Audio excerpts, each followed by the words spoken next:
Yes, students, in the last video, we were discussing about technological and institutional reforms in the agriculture of India, in which we discussed about the collectivization, consolidation of holdings, cooperation, and abolition of zamindari. Then we also discussed about some 5-year plans, land reforms. Then we discussed about green revolution, operation flood, that was related to the production of milk. But this too led to the concentration of development in few selected areas. Okay, so up to here we discussed in the last video. Now, therefore, in the 1980s and 1990s, a comprehensive land development program was initiated. In 1980s and 1990s, a comprehensive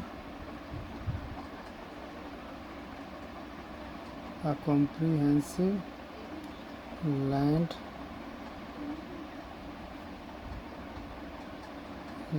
development program was initiated.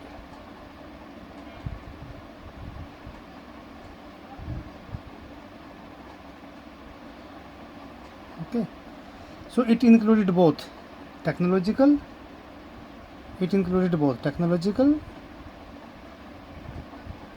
as well as institutional reforms.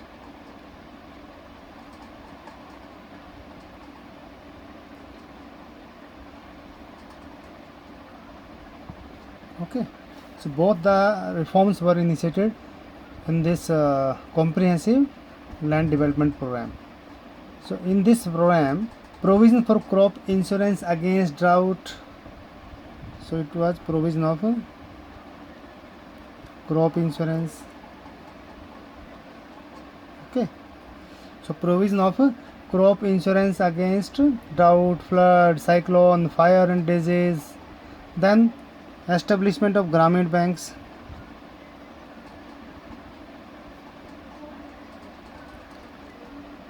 ग्रामीण banks बनाए गए. Cooperative societies,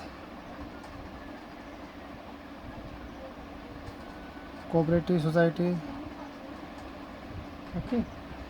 Then other banks for providing loan facilities to the farmers.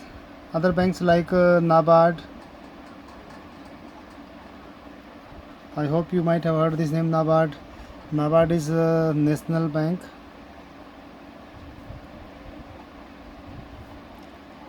For agriculture and rural development. Okay. Apart from this, Kisan Credit Card, KCC, Kisan Credit Card was given. PAYAS, Personal Accident Insurance Scheme, Personal Accident Insurance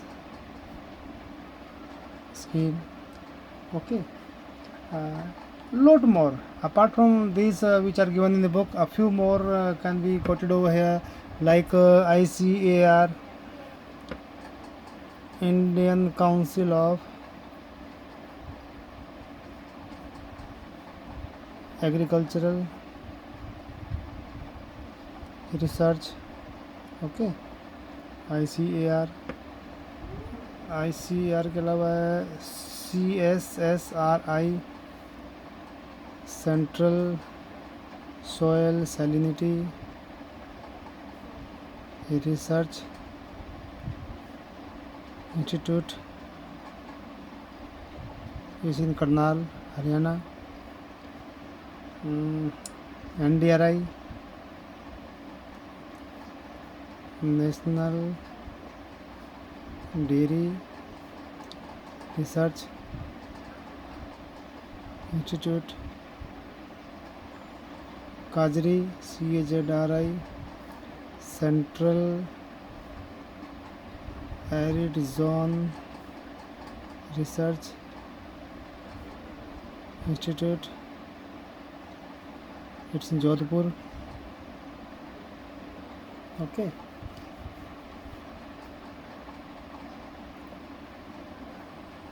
CIRG ये तो आप जानते हैं, it's in Makhdoom. Central Institute of Research on goats. Okay, Central Institute of Research on goats.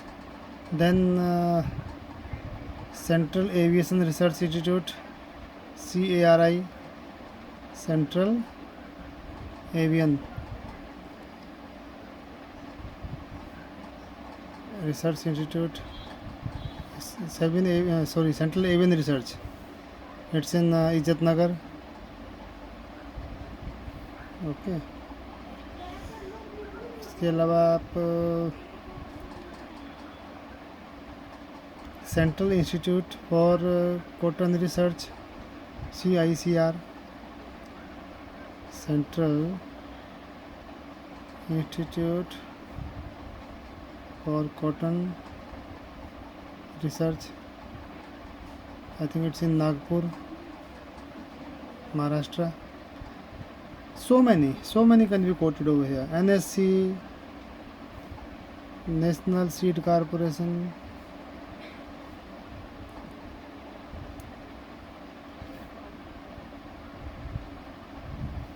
So lot of names can be quoted over here. So many institutions were started by the government of India to benefit the farmers and agricultural sector, because we know it very well, unless and until the agriculture sector is developed, our country cannot improve, or our economy cannot flourish. And at the same time, government also announces MSP, minimum support price. Okay, it is a minimum price which should be given to the farmers by the mediators or the Food Corporation of India. Here you can say FCI also, Food Corporation of India. Okay. So all these steps are taken by the government for the benefit of agriculture. Last topic in this, not last, one more topic is remaining. It's Bhudan and Gramdan. Mahatma Gandhi declared Vinoba Bhave as a spiritual leader, and he also participated in lot of satyagrahas as a foremost satyagrahis once, and he initiated lot of padyatras, you can say, in different corners of the country, spreading the message of Mahatma Gandhi ji, because Mahatma Gandhi ji were of the view that the well-being of the villagers is a must. So his concept was Gram Swarajya. So once when he was delivering a lecture at Pochampalli in Andhra Pradesh, it's in Andhra Pradesh. Lot of poor farmers or the poor landless laborers in the area, they came to Vinoba Bhave and requested him to give him land, or they demanded some land for their economic well-being. Vinoba Bhave could not promise it to them, but he promised them that I'll talk to the government, or he promised them to talk to the government regarding provision of land if they undertook cooperative farming. Suddenly, Sri Ramchandra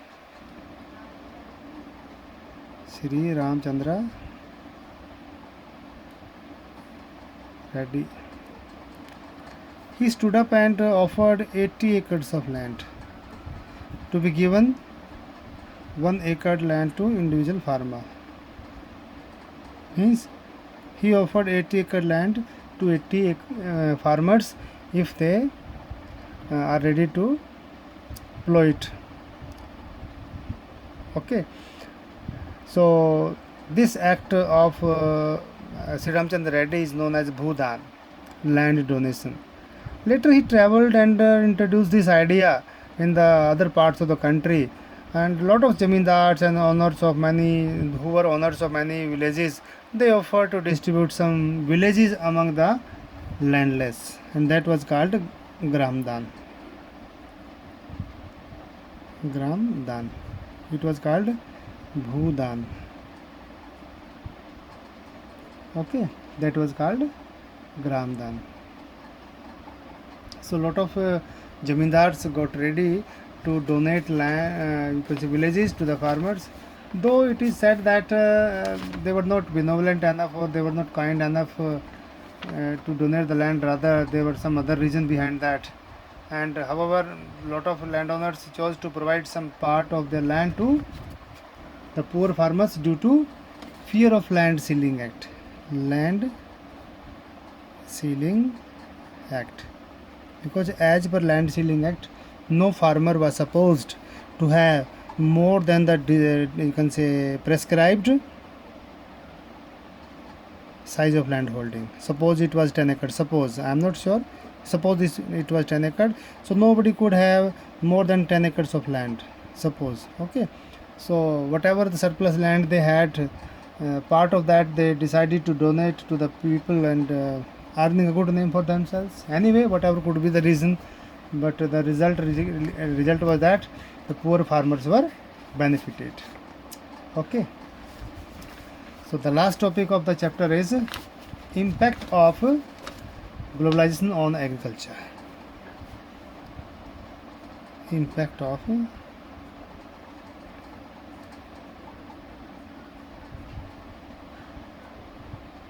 globalization on agriculture.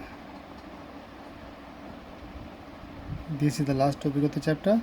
Food security is not part of your syllabus. It is deleted already. Okay. If there is some notification, we can cover it later on as well. There is no problem in that. So globalization is not a new phenomenon in India. It was rather an old and at the time of colonization as well. Because in 19th century, when European traders came to India, at that time too, Indian spices and cotton were exported to different countries of the world, and the farmers of especially South India were encouraged to grow these crops. Until today, it is one of the most important item of export from India. So during the British period, cotton belts of India attracted the British, and ultimately cotton was exported to Britain as a raw material for their textile industries. And their cotton textile industries in England, be it of Manchester or Liverpool, they all could flourish only because of good cotton available from Indian market or Indian fields. So you might have heard about Champaran movement. Champaran movement,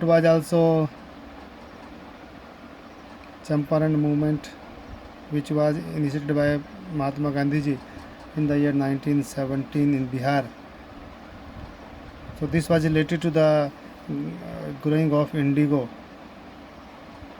in Bihar at that time, because people in Bihar were compelled by the Britishers to grow indigo because it was required in the cotton textiles of England at that time, and they were stopped or they were barred from growing food grains. So this was a problem for the people, that they will not be able to get food grains from their own fields, and how will they sustain their families. Okay, so under globalization, particularly after 90s, the farmers in India have been exposed to new challenges. Despite being an important producer of rice, cotton, so many crops are grown over here. Rice, cotton, tea, wheat, coffee, sugarcane, pulses,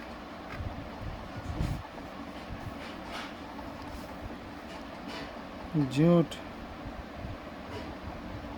spices. Okay, so because despite of a producer of all these crops, India is not able to compete with the developed countries. India is not able to compete with the developed countries. Why? Because in developed countries, the farming or agriculture is highly subsidized. There it is highly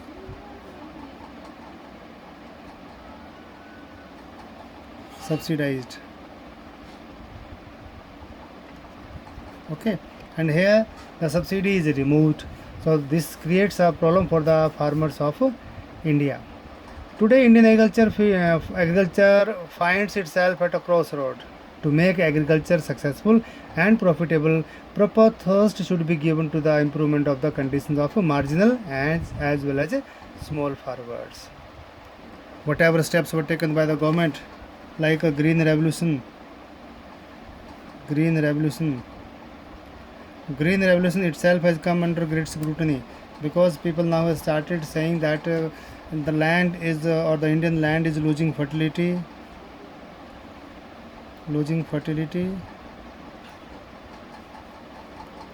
Okay, then land degradation,